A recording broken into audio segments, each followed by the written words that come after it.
ಅಂತ ತುಂಬಾ ಹಠ ಮಾಡಬೇಡಿ. ಯಾವುದು ಅಲ್ಲ, ಇವತ್ತು ನಡೆಸ್ತೇನೆ ಅಂತ ತುಂಬಾ ಹಠ ಮಾಡಬೇಡಿ. ನಿನಗೆ ಯಾಕೆ ಹೇಳಿದ್ದು ಗೊತ್ತುಂಟಾ? ಸಾಧ್ಯ ಇದ್ದರೆ ನಿನ್ನದೇ ನಡೀಬೇಕು ಅಂತ ಇದ್ರೆ ಇಲ್ಲಿ ನನ್ನದು ನಡೆಯದಾಗೆ ಮಾಡು ಅಂತ ನೋಡು. ಶಲ್ಯರೇ ಬೇರೆಯವರಲ್ಲಿ ಉತ್ಸಾಹ ತುಂಬುವುದೇ ಅದಕ್ಕಾಗಿ.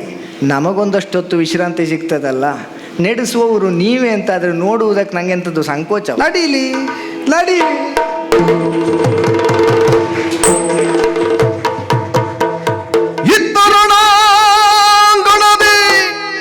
ಕರ್ಣಾರ್ಜುನರು ಹೋರಾಡಿದ ಪರಿಯನ್ನು ಏನೆಂಬೆ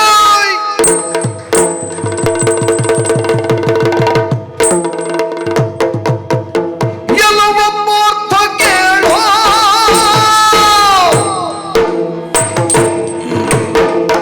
ಎಲ್ಲವೋ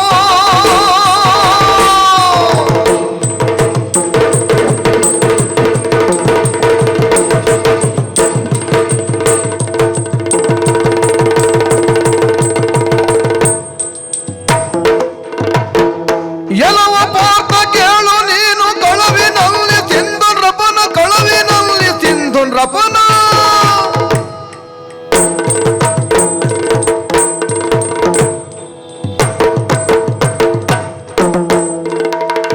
ಗೆಲಿದ ಮರಿದಲ್ಲ ನೋಡು ನಿಲ್ಲ ಸಮರಕ್ಕೆ.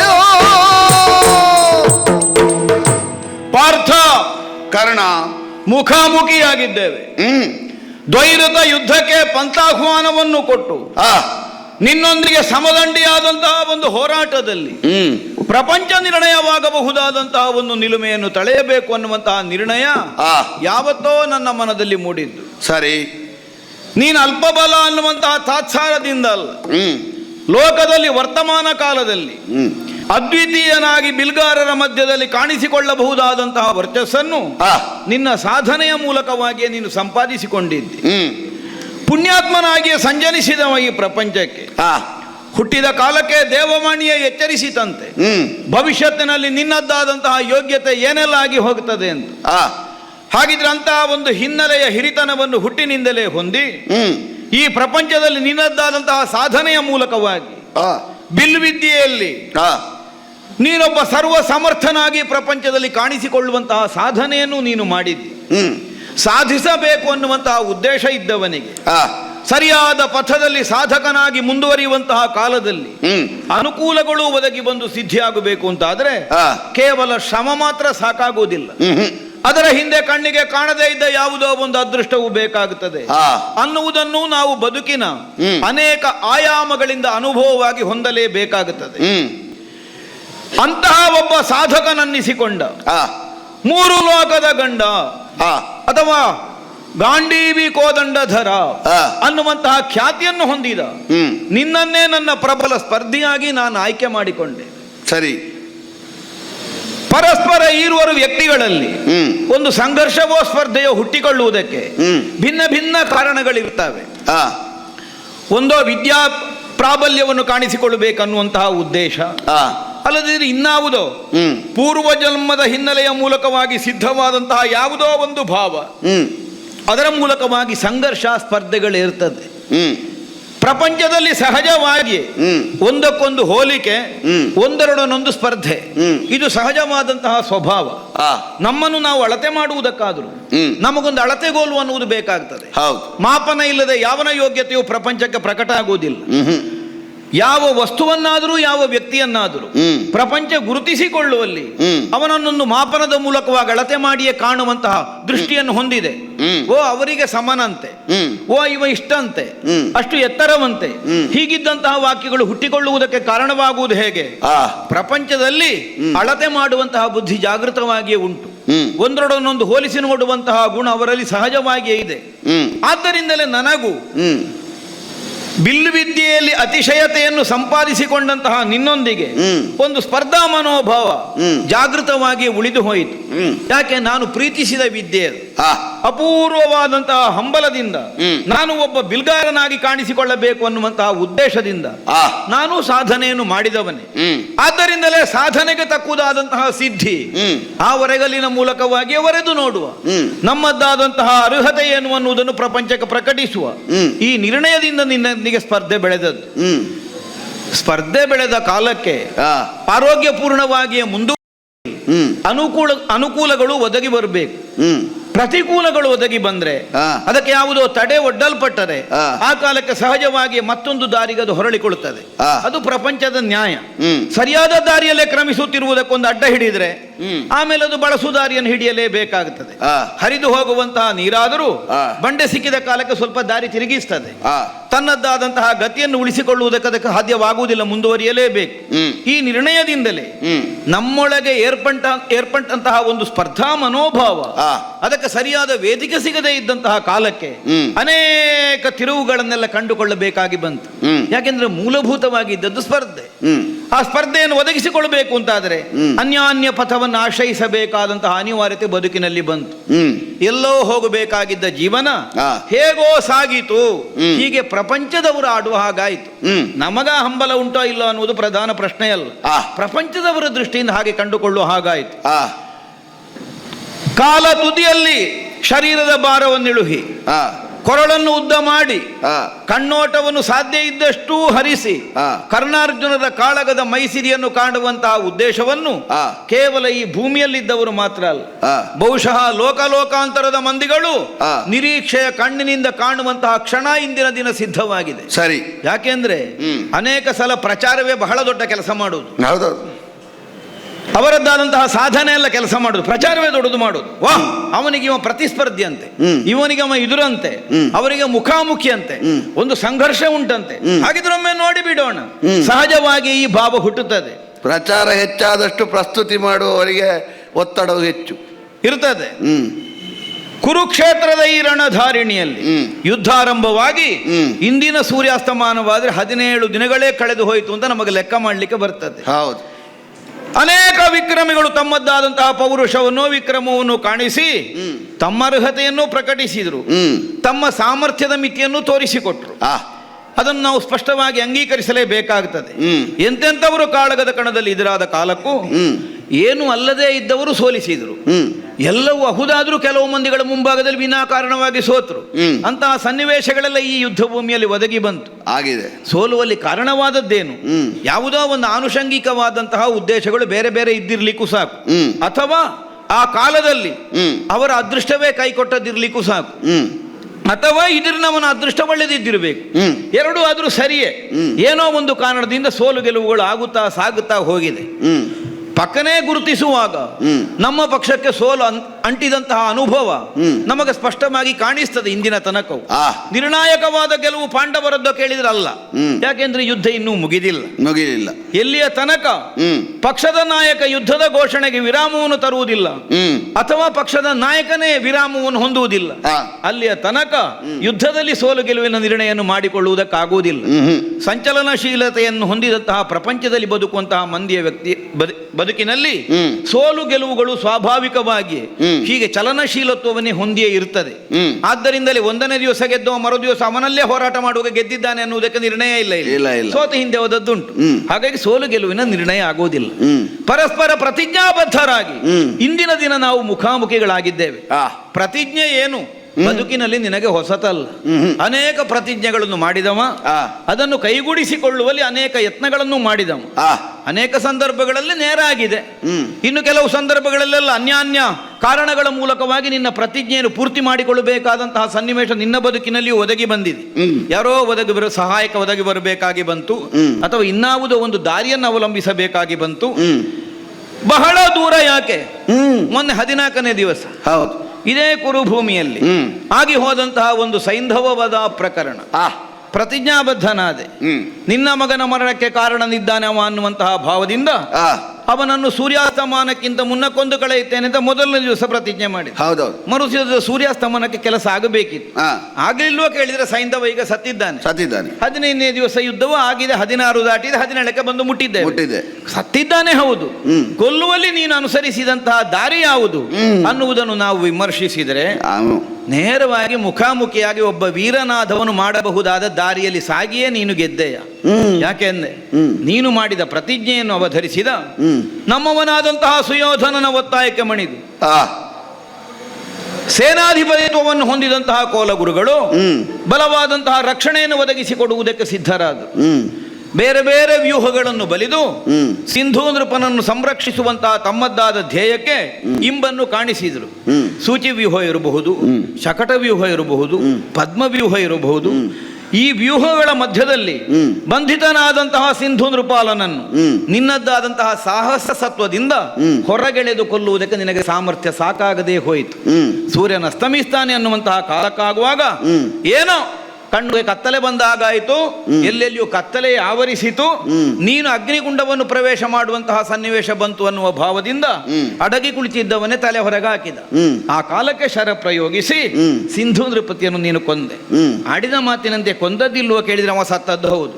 ಹಾಗೆಂದು ಆಡಿದಂತೆಯೇ ನಿನಗೆ ಕೊಲ್ಲುವುದಕ್ಕೆ ಸಾಧ್ಯವಾಯಿತು ಅನ್ನುವುದನ್ನು ಒಂದು ಕ್ಷಣಕ್ಕೆ ವಿವೇಚಿಸಿದ್ರೆ ಸಜ್ಜನರು ಸಮ್ಮತಿಸಬಹುದಾದ ಅಥವಾ ಒಬ್ಬರು ವೀರರಾದವರು ಶ್ಲಾಘಿಸಬಹುದಾದ ದಾರಿಯಲ್ಲಿ ಎಲ್ಲ ನೀನು ಸಂಹರಿಸುವುದಕ್ಕೆ ಮುಂದಾದದ್ದು. ಆವತ್ತಿನ ಯುದ್ಧವೇ ಹಾಗೆ. ದ್ರೋಣಾಚಾರ್ಯರ ಕಾಲಿಗೆ ಬಿದ್ದು ಅವರಿಂದ ರಕ್ಷಣೆಯನ್ನು ಹೊಂದಿ ಅವರನ್ನು ಅಲ್ಲಿಯೇ ಹೊರತುಳಿಸಿ ಮತ್ತೊಂದು ಕಡೆಗೆ ಯುದ್ಧಕ್ಕೆ ಹೋಗಬೇಕಾದಂತಹ ಸನ್ನಿವೇಶವನ್ನು ನೀನು ಕಂಡುಕೊಂಡೆ. ಯಾಕೆಂದ್ರೆ ಅಲ್ಲಿಯೇ ಹೋರಾಡ್ತಾ ಕಾಳಗವನ್ನು ಮಾಡಿಂತ ಮುಂದುವರಿದರೆ ನಿನ್ನ ಮಾತಿನಂತೆ ಸೂರ್ಯಾಸ್ತಮಾನಕ್ಕಿಂತ ಮುನ್ನ ಸೈಂಧವನನ್ನು ಕೊಲ್ಲುವುದಕ್ಕೆ ಸಾಧ್ಯ ಆಗುವುದಿಲ್ಲ ಅನ್ನುವಂತಹ ಸೂಚನೆ ನಿನ್ನ ರಥದಲ್ಲಿದ್ದವನೇ ಕೊಟ್ಟ. ಆ ಕಾಲಕ್ಕೆ ಗುರುಗಳಿಗೆ ಅಡ್ಡ ಬಿದ್ದು ಅಲ್ಲಿಂದ ಹೇರಾದು ಪಾರಾಗಿ ಬಂದೆ. ಹಾಗಿದ್ರೆ ಇದೇನು ಹೇಳ್ತದೆ, ಗುರುಭಕ್ತಿ ಬೇಡೋ ಬೇಕು, ಆದ್ರೆ ಗುರುವಾಗಿ ಉಳಿದರು ಅಲ್ಲಿ ವಿರೋಧಿಗಳಾಗಿ ನೀನು ಮಾಡಿದಂತಹ ಪ್ರತಿಜ್ಞೆಗೆ ವಿರುದ್ಧವಾಗಿ ನಿನ್ನ ಪ್ರತಿಜ್ಞೆಗೆ ಸ್ಪರ್ಧೆಯಾಗಿ ಸೈಂಧವನನ್ನು ಸಂರಕ್ಷಿಸುವಂತಹ ಪಣವನ್ನು ಕೈಗೆತ್ತಿಕೊಂಡವರು ಯಾರು ಅಂತಹ ನಿರ್ಣಯವನ್ನೇ ಕೈಗೆತ್ತಿಕೊಂಡರು ಅಂತವರ ಕಾಲಿಗೆ ಬಿದ್ದು ನೀನು ಮಾಡ್ತೇನೆ ಅಂತ ಹೇಳಿದಂತಹ ಕೆಲಸವನ್ನು ಮಾಡುವುದಕ್ಕಾಗಿ ನೀನೊಂದು ಅವಕಾಶವನ್ನು ಯಾಚಿಸ್ತಿ ಅಂತಾದ್ರೆ ಇದು ನೇರವಾದಂತಹ ಯುದ್ಧದಲ್ಲಿ ನೀನು ಗೆದ್ದದ್ದಲ್ಲ ಅನ್ನುವುದನ್ನು ಸ್ಪಷ್ಟಪಡಿಸ್ತದೆ. ಕಳವಿನಲ್ಲಿ ಸಿಂಧು ನೃಪನ್ ಒಂದು ವಿಧದ ನಿನ್ನ ವೀರತನಕ್ಕೆ ಕಳ್ಳತನದ ದಾರಿ ಇದು. ತ್ರಿಲೋಕ ವಿಜಯಿಯಾದಂತಹ ಪಾರ್ಥ ಆಡಿದ ಮಾತನ್ನು ನಡೆಸುವಲ್ಲಿ ಈ ತನಕ ಮುಖಾಮುಖಿಯಾಗಿ ಕಾಳಗದಲ್ಲಿ ಸಾಗಿ ಆಡಿದಂತಹ ಮಾತನ್ನೋ ಮಾಡಿದ ಪ್ರತಿಜ್ಞೆಯನ್ನೋ ಕೈಗೊಂಡಂತಹ ಯುದ್ಧದಲ್ಲಿ ಜಯವನ್ನು ಈ ತನಕ ಹೊಂದಿ ಮುಂದೆ ಬಂದಂತಹ ಪಾರ್ಥ ಈ ತರನಾದಂತಹ ವಿಧಾನದಿಂದ ಸಿಂಧು ನೃಪಾಲನನ್ನು ಕೊಂದು ಕಳೆಯಬೇಕಾದ ಒಂದು ನಿರ್ಣಯವನ್ನು ಹೊಂದುತ್ತಾನೆ ಅಂತ ಅದರ ಅರ್ಥ ಏನು? ಅವನನ್ನು ಕೊಂದ ಮೇಲೆ ನೀನು ಗೆದ್ಯೋ ಇಲ್ಲ ಅನ್ನೋದು ಪ್ರಶ್ನೆ ಅಲ್ಲ, ಕೊಲ್ಲುವುದಕ್ಕಿಂತ ಮೊದಲೇ ನೀನು ಸೋತಿದ್ದಿ ಅನ್ನುವುದೇ ಸ್ಪಷ್ಟ ಆಗ್ತದೆ. ಕಳವಿನಲ್ಲೇ ಕೆಲಸವನ್ನು ಮಾಡುವುದಕ್ಕೆ ಹೊರಟಿದ್ದೀನಿ. ಆದರೆ ಇಂದು ಸೇನಾಧಿಪತಿಯು ನಾನೇ. ಸೂರ್ಯಾಸ್ತಮಾನಕ್ಕಿಂತ ಮುನ್ನ ಕರ್ಣನ ಶಿರವನ್ನು ಕತ್ತರಿಸ್ತೇನೆ ಅನ್ನುವಂತಹ ಪ್ರತಿಜ್ಞೆಗೆ ಬದ್ಧನಾಗಿಯೇ ನೀನು ಸಮರ ಕ್ಷೇತ್ರವನ್ನು ಈಗ ಪ್ರವೇಶಿಸಿದ್ದಿ ಅನ್ನುವುದು ನನ್ನ ಅನುಭವಕ್ಕೂ ಬಂದಿದೆ. ಇಲ್ಲಿ ನನ್ನ ಕಾಲಿಗೆ ಬಿದ್ದರೂ ನೀನು ಮಾಡಿದಂತಹ ಪ್ರತಿಜ್ಞೆಯನ್ನು ನೆರವೇರಿಸಲಿಕ್ಕೆ ನಾನು ಅನುಕೂಲ ಮಾಡಿಕೊಡುವ ಪ್ರಶ್ನೆ ಇಲ್ಲ. ನಿನಗೆ ಅದೆಲ್ಲ ನಿರೀಕ್ಷೆ ಉಂಟಲ್ಲ? ಅಲ್ಲ, ಯಾಕೆ ಹೇಳಿದ್ರೆ ಮೊನ್ನೆ ಮಾಡಿದ ಪ್ರಕರಣ ಉಂಟಲ್ಲ, ಆದ್ದರಿಂದ ಆ ಹಿನ್ನೆಲೆಯಿಂದ ಹೇಳಿದ್ ನಾನು. ಮೊನ್ನೆ ಹಸಿಯಾಗಿ ನಮ್ಮ ಕಣ್ಣ ಮುಂಭಾಗದಲ್ಲಿರುವಾಗ ಯೋಚನೆ ಮಾಡದೆ ಎಲ್ಲಿ ಹೋಗ್ತದೆ? ಸದ್ಯೋ ಭವಿಷ್ಯದಲ್ಲಿ ನಡೆದ ಅಥವಾ 2 ದಿನಗಳಿಗಿಂತ ಮೊದಲು ನಡೆದ ಯಾವುದೋ ಒಂದು ಘಟನೆ ಹಸಿಯಾಗಿ ನಮ್ಮ ನೆನಪಿನಲ್ಲಿ ಇಳಿಯುತ್ತದೆ. ದ್ರೋಣರ ತಲೆಯಲ್ಲಿದ್ದ ಕಿರೀಟ ನಿನಗೆ ಬಂದದಲ್ವಾ? ಅರ್ಜುನ ಕಿರೀಟ ಬಂದ ಕೂಡಲೇ ಕಾಲಿಗೆ ಬೀಳ್ತಾನೆ ಅಂತ ಖಂಡಿತ ನಿನಗೆ ಇದ್ರೂ ಇರಬಹುದಲ್ಲ. ಹಾಗೆ ಎಲ್ಲಿಯಾದ್ರೂ ಮಾಡಿ ಆದ್ರೂ ನಿನ್ನ ಪ್ರತಿಜ್ಞೆಯನ್ನು ಪೂರ್ತಿ ಮಾಡುವುದನ್ನುವಂತಹ ಉದ್ದೇಶಕ್ಕೆ ಬಂದ್ರು. ಇದು ಅಂತಹ ಯುದ್ಧ ಅಲ್ಲ. ನಿನ್ನನ್ನು ಇಂದಿನ ಸೂರ್ಯಾಸ್ತಮಾನಕ್ಕಿಂತ ಮೊದಲು ಕೊಂದು ಕಳೆಯುತ್ತೇನೆ ಅನ್ನುವಂತಹ ಪ್ರತಿಜ್ಞೆಗೆ ಬದ್ಧನಾಗಿ ಸಮರ ಕ್ಷೇತ್ರದಲ್ಲಿ ಕಾಣಿಸಿಕೊಂಡು ದ್ವೈರಥ ಯುದ್ಧಕ್ಕೆ ನಿನ್ನ ಮುಂಭಾಗಕ್ಕೆ ರಥ ಚಾಚಿದ್ದೇನೆ. ಏನು ನೇರ ಯುದ್ಧ ಮಾಡ್ತೀಯೋ ಕಳ್ಳತನ? ಮಾನವ ಹತ್ಯೆ ಮಾಡಿದೆ ಅಂತ ಖಂಡನೆ ಮಾಡುವ ಯಾರು ಅಂತ ಕೇಳಿದ್ರೆ ಸ್ತ್ರೀ ಹತ್ಯೆಯ ಪಾತಕ ಮಾಡಿದವ. ನೀನು ಮಾಡಿದ್ದೆ ಎಷ್ಟುಂಟು? ಕಳವಿನಲ್ಲಿ ಬೆಂಗಡೆಯೊಳು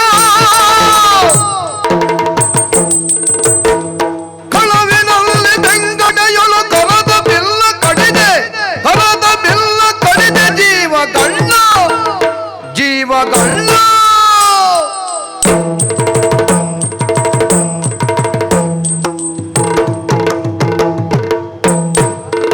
ಜೀವಗಳ್ಳನೆಂದು ಬಲ್ಲೆ ಗೋಗ್ರಗಳ ದಿನದಲ್ಲಿಯೋ ಕರ್ಣ ಆಕ್ಷೇಪಗಳನ್ನು ಸುರಿಸುತ್ತಾ ನಾವು ನಡೆದು ಬಂದ ಹಾದಿಯನ್ನು ಅವಲೋಕಿಸುತ್ತಾ ಕಳವಿನಲ್ಲಿ ಸಿಂಧು ನೃಪನನ್ನು ಕೊಂದದ್ದು ಎನ್ನುವುದಕ್ಕೆ ನಿಲ್ಲಿಸಿದೆ ನೀನು. ಸ್ಪರ್ಧಾತ್ಮಕವಾಗಿ ಮುಂದುವರಿಯುವ ಕಾಲದಲ್ಲಿ ಅದು ಆರೋಗ್ಯಕರವಾಗಿಯೇ ಇತ್ತು. ಸ್ಪರ್ಧೆ ಎನ್ನುವುದು ವಿದ್ಯಾಭ್ಯಾಸಗಳಲ್ಲಿ ಸಹಜವಾಗಿ ಹುಟ್ಟುತ್ತದೆ. ಒಬ್ಬ ನಮಗಿಂತ ಮುಂದೆ ಇದ್ರೆ ಅವನಿಗಿಂತ ಮುಂದೆ ಹೋಗಬೇಕು ಎನ್ನುವುದಾಗಿ ಯಾವನು ಭಾವಿಸಿದ್ರು ಅದು ಅಪರಾಧ ಅಲ್ಲ. ಪ್ರದರ್ಶನ ರಂಗದಲ್ಲಿಯೋ ಪರೀಕ್ಷಾ ರಂಗದಲ್ಲಿಯೋ ನಿನ್ನ ಸ್ಪರ್ಧೆಗೆ ಒಂದು ಆರೋಗ್ಯಕರವಾದ ವಾತಾವರಣ ಇತ್ತು. ಅದು ಸ್ಪರ್ಧೆಯಾಗಿಯೇ ಉಳಿಲಿಲ್ಲ, ಹಾ. ಅದು ವೈರವಾಗಿ ಬದಲಾಯಿತು. ಯಾಕೆ ವೈರವಾಗಿ ಬದಲಾಯಿತು? ಬದಲಾಗದೇ ಇದ್ರೆ ನಿನಗೆ ಬದುಕಿಲ್ಲ. ನೀನು ಕೌರವನಲ್ಲಿ ಕೇಳಿಕೊಂಡದ್ದೇ ಅದು. ನಿನ್ನೊಡನೆ ಶಾಶ್ವತ ಮೈತ್ರಿ, ಅರ್ಜುನನೊಡನೆ ದ್ವಂದ್ವ. ಈ ದ್ವಂದ್ವ ಎನ್ನುವ ಕಾರಣಕ್ಕಾಗಿ ಅದನ್ನೇ ಬದುಕು ಎನ್ನುವುದಾಗಿ ಸ್ವೀಕರಿಸಿ ಹೊರಟೆ. ಅರ್ಜುನನಿಗೆ ಕರ್ಣನೊಂದಿಗಿನ ವೈರವೇ ಬದುಕಲ್ಲ, ಕರ್ಣನೊಂದಿಗಿನ ವೈರ ಬದುಕಿನ ಒಂದು ಭಾಗ. ನಿನ್ಗೆ ಬದುಕೇ ಅರ್ಜುನನೊಂದಿಗೆ ವೈರ. ಯೋಚಿಸು ನೀನು. ನಾನು ನಿನ್ನನ್ನು ಕೊಲ್ತೇನೆ ಅಂತ ಪ್ರತಿಜ್ಞೆ ಮಾಡಲಿಕ್ಕೆ ಬಲವಾದ ಸ್ಪಷ್ಟವಾದ ಸಜ್ಜನರು ಒಪ್ಪಿಕೊಳ್ಳುವ ಕಾರಣಗಳು ಕಾಣ್ತದೆ. ನೀನು ನನ್ನನ್ನು ಕೊಲ್ತೇನೆ ಅಂತ ಪ್ರತಿಜ್ಞೆ ಮಾಡಲಿಕ್ಕೆ ಏನು ಕಾರಣ ಅಂತ ಕೇಳಿದ್ರೆ ಕೇವಲ ನೀನು ಬದುಕಲಿಕ್ಕೆ ಒಂದು ದಾರಿ ಅಷ್ಟೇ. ಅದು ಇಲ್ಲದಿದ್ರೆ ನಿನ್ನ ಕೌರವನ ಮೈತ್ರಿ ಉಳಿಯುವುದಿಲ್ಲ. ಒಂದು ಕಾಲದಲ್ಲಿ ಅವ ನಿನ್ನ ಬಗ್ಗೆ ನಂಬಿಕೆಯನ್ನು ತಾಳದೇ ಇರುವಾಗ, ಪ್ರಾಯೋಪವೇಶಕ್ಕೆ ಕುಳಿತುಕೊಂಡಾಗ ಧೈರ್ಯ ತಾಳುವುದಕ್ಕೆ ಬೇಕಾಗಿ ವೈಷ್ಣವ ಯಾಗವನ್ನು ಮಾಡಿ ಅಲ್ಲಿ ಪ್ರತಿಜ್ಞೆ ಮಾಡಿದೆ ಅಂತ. ಯಾಕೆ? ಅವನನ್ನು ಒಪ್ಪಿಸುವುದಕ್ಕೆ ಬೇಕಾಗಿ ಅರ್ಜುನನನ್ನು ಬಲಿ ಕೊಡ್ತೇನೆ ಎನ್ನುವಂತ ವಿಶ್ವಾಸದ ಮಾತು. ಈಗ ನಾನು ಬಲಿಯಾಗ್ತೇನೋ ಇಲ್ವೋ, ವಿಶ್ವಾಸದ ಮಾತು ಹೇಳಲಿಕ್ಕೆ ಕಾರಣದದ್ದೇನು? ಅರ್ಜುನನೊಂದಿಗಿನ ವೈರವೇ ನನ್ನ ಬದುಕು ಅಂತ ನಿನಗೆ ಸ್ಪಷ್ಟಾಗಿ ಹೋಗಿದೆ. ಅದಕ್ಕೆ ಅವನನ್ನು ಕೊಲ್ಲದೆ ನಾನು ಮದ್ಯಮಾಂಸಾದಿಗಳನ್ನು ಸೇವಿಸುವುದಿಲ್ಲ, ಅನ್ಯರ ಕೈಯಿಂದ ಕಾಲು ತೊಳೆಸಿಕೊಳ್ಳುವುದಿಲ್ಲ, ಈ ಎಲ್ಲ ಪ್ರತಿಜ್ಞೆಗಳ ಪಟ್ಟಿಯನ್ನು ಮಾಡಿಬಿಟ್ಟೆ. ಕಾರಣ ಪ್ರತಿಜ್ಞೆ ಮಾಡಲಿಕ್ಕೆ ನೀನು ಮಾಡ್ತಿ, ನಾನು ಪ್ರತಿಜ್ಞೆ ಮಾಡಿದ್ದನ್ನು ಕೊನೆ ಮುಟ್ಟಿಸ್ತೇನೆ. ನೀನು ಪ್ರತಿಜ್ಞೆ ಮಾಡಿದ್ದನ್ನು ಜೀವಮಾನ ಪೂರ್ತಿ ಮುಂದೆ ಮುಂದೆಕೊಂಡು ಹೋಗ್ತಿ. ಪ್ರತಿಜ್ಞೆ ಮಾಡಿದ್ದನ್ನು ಪೂರೈಸುವುದಕ್ಕಾಗುವುದಿಲ್ಲ ನಿನಗೆ. ಮುಂದೆ ಮುಂದೆ ಕೊಂಡು ಹೋದಷ್ಟು ನಿನ್ನ ಬದುಕು ದೀರ್ಘ ಆಗ್ತದೆ. ಎಲ್ಲಿಯವರೆಗೆ ಆ ಒಂದು ಕೆಲವರೆಲ್ಲ ಆಗಿರುವುದು, ಅದನ್ನು ಪೂರ್ತಿ ಮಾಡ್ಲಿಕ್ಕಿಲ್ಲ. ಪೂರ್ತಿ ಮಾಡಿದ್ರೆ ಹೋಯ್ತಲ್ಲ, ಆ ನಿರೀಕ್ಷೆ ನಿರಿಸಿಕೊಳ್ಳುವುದು. ಇವತ್ತು ಮಾಡಿಯಾನು, ನಾಳೆ ಮಾಡಿಯಾನು, ನಾಡಿದ್ದು ಮಾಡಿಯಾನು. ನಿನಗೆ ನಾಡಿದ್ದು ಮಾಡಿಯಾನು, ನಾಳೆ ಮಾಡಿಯಾನು ಅಂತ ಒಂದೊಂದು ದಿವಸ ಕಳೆದ ಹಾಗೆ ಒಂದು ದಿವಸದ ಆಯುಷ್ಯ ಹೆಚ್ಚಾಗ್ತದೆ. ಕೌರವನ ಪ್ರೀತಿ, ಕೌರವನ ನಿರೀಕ್ಷೆ ಇನ್ನೂ ಹೆಚ್ಚಾಗ್ತದೆ. ಅದಕ್ಕೆ ಬೇಕಾಗಿಯೇ ಬದುಕಿದವನಿ ಹೇಳಿದೆ ಅಲ್ಲ, ನೇರ ದಾರಿಯಲ್ಲಿ ಹೊಡೆದುಕೊಳ್ಳುವಂತಹ ಛಾತಿ ಇಲ್ಲ ಅಂತ. ಇದ್ದ ಕಾರಣವೇ ನನ್ನ ಹುಟ್ಟುವಾಗಲೇ ಅಶರೀರವಾಣಿ ಆದದ್ದು. ನೀನು ಹೇಳಿದ್ಯಲ್ಲ, ಯಾವುದನ್ನೆಲ್ಲ ನಾನು ಮಾಡ್ತೇನೆ ಅಂತ ಘನ ಕಾರ್ಯಗಳನ್ನು ಹೇಳಿದ್ದಾರೋ ಆ ಘನ ಕಾರ್ಯಗಳನ್ನೆಲ್ಲ ನಾನು ಹುಟ್ಟುವಾಗಲೇ ಪ್ರಧಾನವಾದದ್ದನ್ನು ಹೇಳಿದ್ದಾರೆ. ಕಾರ್ತವೀರ್ಯ ಅರ್ಜುನನಿಗೆ ಸಮವಾದ ವಿಕ್ರಮಿ, ಶಿವತುಲ್ಯ ಪರಾಕ್ರಮಿ, ಇಂದ್ರನಿಗೆ ಸಮನಾದ ಅಜೇಯ, ಉಪೇಂದ್ರನಂತೆ ಲೋಕದಲ್ಲಿ ಪ್ರಕಾಶಿಸುವವನು. ಈ ಎಲ್ಲ ಅಶರೀರವಾಣಿಯ ಹಿನ್ನೆಲೆಯಲ್ಲಿರುವುದು ನನ್ನ ಯೋಗ್ಯತೆ ಎನ್ನುವುದು ನನ್ನ ಹುಟ್ಟಿನಲ್ಲೇ ಇದೆ. ಆಮೇಲೆ ಅದಕ್ಕೆ ಪೂರಕವಾಗಿ ನಾನು ಯೋಗ್ಯತೆಯನ್ನು ಸಂಪಾದಿಸಿಕೊಂಡು ಒಂದೊಂದೇ ಕಾರ್ಯಗಳನ್ನು ಮಾಡುತ್ತಾ ಬಂದೆ. ಕಾರಣ ಅರ್ಜುನನೊಂದಿಗಿನ ದ್ವಂದ್ವ, ಕೌರವನೊಂದಿಗಿನ ಮೈತ್ರಿ, ಎರಡರಲ್ಲಿಯೂ ನಿನ್ನದು ಪೂರ್ಣ ವೈಫಲ್ಯ. ಯಾಕೆ ಅಂತ ಕೇಳಿದ್ರೆ, ಅತೀ ಅಗತ್ಯ ಇರುವ ಕಾಲದಲ್ಲಿ ನೀನು ಅರ್ಜುನನೊಂದಿಗಿನ ದ್ವಂದ್ವದಲ್ಲಿ ಸಫಲನಾದವನಲ್ಲ. ಆ ಅರ್ಜುನನೊಂದಿಗಿನ ದ್ವಂದ್ವದಲ್ಲಿ ನೀನು ಸಫಲನಾದ್ರೆ ಮಾತ್ರ ಕೌರವ ಮೈತ್ರಿಗೂ ಬೆಲೆ ಬರುವುದು. ಒಂದಕ್ಕೊಂದು ಅದು ಪ್ರಾಶಸ್ತ್ಯ ಒಂದೇ ಇರುವುದು. ಅದು ಬೇರೆ ಇದು ಬೇರೆ ಅಂತ ಇಲ್ಲ. ಅದು ಇದ್ರೆ ಮಾತ್ರ ಇದು ಇದ್ರೆ ಮಾತ್ರ ಅದು. ಅರ್ಜುನನೊಂದಿಗಿನ ದ್ವಂದ್ವಕ್ಕೆ ನಾನಿಲ್ಲ ಅಂತ ಹೇಳಿದ್ರೆ ನಾಳೆ ನಿನ್ನ ಕೌರವ ಮೈತ್ರಿ ಇಲ್ಲ. ನಿನ್ನ ಕೌರವ ಮೈತ್ರಿ ಇರುವುದೇ ಅರ್ಜುನನೊಂದಿಗಿನ ದ್ವಂದ್ವಕ್ಕೆ ಬೇಕಾಗಿ. ಸಿಂಧು ನೃಪನನ್ನು ಗೆಲ್ಲಿದದ್ದು ಕಳವಿನಿಂದ ಅಲ್ಲ. ನಾನು ಪ್ರತಿಜ್ಞೆ ಮಾಡುವಾಗ ಗಾಂಡೀವ ಧನುಸ್ಸನ್ನು ಹಿಡಿದುಕೊಂಡು ದಿವ್ಯವಾದಂತಹ ವರೂತವನ್ನು ಇರಿಸಿಕೊಂಡು ಅಗ್ನಿದತ್ತವಾದಂತಹ ಕುದುರೆಗಳೊಂದಿಗೆ ನನ್ನ ಸಾರಥಿಯನ್ನು ನಂಬಿಕೊಂಡೇ ಬಂದದ್ದು. ನಮಗೊಂದು ವರದಿ ಬಂದಿದೆ, ನೀನು ಎಲ್ಲಾ ವಿಷಯವನ್ನು ನನ್ನೊಂದಿಗೆ ಹೋಲಿಕೆ ಮಾಡುವಾಗ ಸಾರಥಿ ಅವನಷ್ಟಿಲ್ಲ ಅಂತ ಹೇಳಿದ್ಯಂತೆ. ಅಂದ್ರೆ ಯುದ್ಧಕ್ಕೆ ಒಬ್ಬ ಯೋಧ ಹೊರಟು ಹೋದ ಅಂತಾದ್ರೆ ಅವ ಯೋಧನೊಬ್ಬನ ಬಲದಲ್ಲೇ ಹೊರಟು ಹೋಗುವುದಲ್ಲ, ಸಾರಥಿ ಸಹಿತವಾದ ಯೋಧ ಹೋಗುವುದು. ಸಾರಥಿಯೊಬ್ಬ ಮಾಡಿದ ಚಾತುರ್ಯ, ಸಾರಥಿಯೊಬ್ಬ ತೋರಿಸಿದ ಚಾಕಚಕ್ಯತೆ ಅದು ಯೋಧನದ್ದೇ ಆಗಿರ್ತದೆ, ಯೋಧನಿಗಿಂತ ಹೊರತಾದದ್ದಲ್ಲ. ಸಿಂಧು ನೃಪನನ್ನು ಗೆಲ್ಲುವಲ್ಲಿ ನಾನು ದ್ರೋಣರಿಗೆ ಕೈ ಮುಗಿದೆ. ಕಾರ್ಯವನ್ನು ಸಾಧಿಸುವಲ್ಲಿ ಅದನ್ನು ಯಾರು ಕೂಡ ಕಳ್ಳತನ ಅಂತ ಹೇಳಿಲ್ಲ. ನೀನೊಬ್ಬ ಹೇಳ್ಬಹುದು, ಆಗ್ರಹ ಬುದ್ಧಿಯಿಂದ ಹೇಳ್ಬಹುದು. ಯಾವನೂ ಕೂಡ ದ್ರೋಣರಿಗೆ ಕೈ ಮುಗಿದು ನಾನು ಹೋದದ್ದನ್ನು ಕಳ್ಳತನ ಅಂತ ಹೇಳಲಿಲ್ಲ. ಅದು ಹೋಗಬೇಕಾದ ದಾರಿಯಲ್ಲೇ ನನಗೆ ಅವಕಾಶ ಹೇಗೆ ಬೇಕಿತ್ತು, ನನಗೆ ಸೂರ್ಯಾಸ್ತಮಾನಕ್ಕಿಂತ ಮೊದಲು ಅವನನ್ನು ಕೊಲ್ಲಬೇಕಿತ್ತು. ನಾನು ಮಾತ್ರ ಪ್ರತಿಜ್ಞೆ ಮಾಡಿದ್ದಲ್ಲ, ನನ್ನೊಟ್ಟಿಗೆ ಕೃಷ್ಣನು ಮಾಡಿದ್ದಾನೆ. ನಾಳಿನ ದಿವಸ ಜಯದ್ರಥವಾದ ಮಾಡ್ತೇನೆ ಎನ್ನುವುದಾಗಿ ಹೇಳಿದ ಅರ್ಜುನ ಒಂದು ಮುಹೂರ್ತ ಕಾಲ ಈ ಪ್ರಪಂಚದಲ್ಲಿ ಇಲ್ಲದೆ ಇದ್ರೆ ಮತ್ತೆ ನಾನು ಈ ಪ್ರಪಂಚದಲ್ಲಿ ಅವನ ಸಾವಿಗೆ ಯಾರೆಲ್ಲ ಕಾರಣರಾಗ್ತಾರೋ ಅವರ ಯಾರನ್ನು ಉಳಿಸುವುದಿಲ್ಲ. ನನ್ನ ಪ್ರತಿಜ್ಞೆಯ ಅರ್ಧ ಭಾಗ ಕೃಷ್ಣನಿಗೂ ಉಂಟು. ಹಾಗಾಗಿ ಇಬ್ಬರೂ ಪ್ರತಿಜ್ಞಾಬದ್ಧರಾಗಿ ಬಂದವರು ನಾವು. ಆ ಕಾರಣದಿಂದಲೇ ನೀನು ಹೇಳಿದ್ಯಲ್ವ ಎಂಥದ್ದು ಕತ್ತಲೆ ಮುಸುಕಿದ್ದು. ಇದು ಸಾರಥಿಯ ಸಹಾಯದಿಂದ ನನಗೆ ಸಿಕ್ಕಿದಂತಹ ಲಾಭ ಪ್ರಯೋಜನ. ಅದನ್ನು ನಮ್ಮದಲ್ಲ ಕಳ್ಳತನ ಅಂತ ಹೇಳಲಿಕ್ಕಿಲ್ಲ. ಅವ ಮೂಢ ಏನಾಗ್ತದೆ ಈಗ ಒಂದು ಅಗ್ನಿ ಪ್ರವೇಶ ಮಾಡುವುದನ್ನು ನೋಡುವ ಅರ್ಜುನ ಅಂತ ಹೊರಗೆ ಹಾಕಿದ, ತಲೆ ಹೋಯಿತು. ತಲೆ ಅವನದ್ದು ಮಾತ್ರ ಅಲ್ಲ, ಅವನ ಅಪ್ಪನದ್ದು ಒಟ್ಟಿಗೆ ಹೋಯ್ತು. ನಿನಗೆ ಗೊತ್ತಿಲ್ಲದೆ ಇರುವ ಪ್ರಕರಣ ಅಲ್ಲ. ಅವನು ವಿಶೇಷ ಹೊರ ಪಡೆದಿದ್ದಂತೆ, ಯಾರು ನನ್ನ ಮಗನ ತಲೆಯನ್ನು ಕೆಳಗೆ ಹಾಕ್ತಾರ ಅವರ ತಲೆ 1000 ಒಳಾಗ್ಲಿ ಅಂತ. ಅವನ ಕೈಗೆ ತಲೆ ಬಿತ್ತು, ಅವನೇ ಕೆಳಗೆ ಹಾಕಿದ, ಅವನ ತಲೆಯೇ 1000 ಒಳಗಿತ್ತು. ಅಂದ್ರೆ ದೈವಾನುಗ್ರಹ ಎನ್ನುವುದು ಸಜ್ಜನರ ಪಾಲಿಗೆ ಹೇಗೆ ಒದಗಿ ಬರ್ತದೆ ಎನ್ನುವುದಕ್ಕೆ ಅದೇ ದೃಷ್ಟಾಂತ. ನನ್ನೊಂದಿಗಿನ ದ್ವಂದ್ವದಲ್ಲಿ ನೀನು ಹೇಗೆ ಸಾಫಲ್ಯನಾಗ್ಲಿಲ್ಲ ಅಂತ ಹೇಳುವುದಕ್ಕೆ ಒಂದು ದೃಷ್ಟಾಂತ ಸಾಕು. ಬೆಂಗಡೆಯಲ್ಲಿ ಅಭಿಮನ್ಯುವಿನ ಕರದ ಕಾರ್ಮುಖವನ್ನು ಕಡಿದದ್ದು. ಅಭಿಮನ್ಯು ನನ್ನ ಮಗ, ಅದರೊಂದಿಗೆ ನನ್ನ ಶಿಷ್ಯ. ಅರ್ಜುನನೊಬ್ಬ ತಪ್ಪಿದ್ರೆ ಚಕ್ರವ್ಯೂಹವನ್ನು ಬಲಿದು ಪಾಂಡವರ ಅರಸನಾದಂತಹ ಧರ್ಮರಾಯನನ್ನು ಕಟ್ತೇನೆ, ಇಲ್ಲದ್ರೆ ಅಲ್ಲಿರುವಂತಹ ಮಹಾರಥಿ ಒಬ್ಬನನ್ನು ಬಲಿ ತೆಗೆದುಕೊಳ್ತೇನೆ ಹೇಳಿದ್ದು ಅದೇ ಕೋಲ ಗುರುಗಳಾದ ದ್ರೋಣರು. ಅಂದ್ರೆ ಅರ್ಜುನ ಇದ್ರೆ ಅದು ಕಷ್ಟ, ಅರ್ಜುನ ಇಲ್ಲದಿದ್ರೆ ಅದನ್ನು ಮಾಡಬಹುದು. ಅಂದ್ರೆ ಏನು, ಅವರು ಸ್ಪಷ್ಟವಾಗಿ ಹೇಳಿದ್ದಾರೆ, ಅರ್ಜುನನಿಗಿಂತ ಉಳಿದ ಯೋಧರು ಯಾರು ಅರ್ಜುನನಷ್ಟು ಪರಾಕ್ರಮಿಗಳಲ್ಲ. ಪಾಂಡವ ಪಕ್ಷದಲ್ಲಿರುವ ಅತಿ ದೊಡ್ಡ ಭಟ ಅರ್ಜುನ. ಹಾಗಾದ್ರೆ ಅಭಿಮನ್ಯು ನನಗಿಂತ ಕಡಿಮೆ ಭಟ ಎನ್ನುವುದರಲ್ಲಿ ಏನಾದರೂ ಸಂಶಯ ಉಂಟಾ?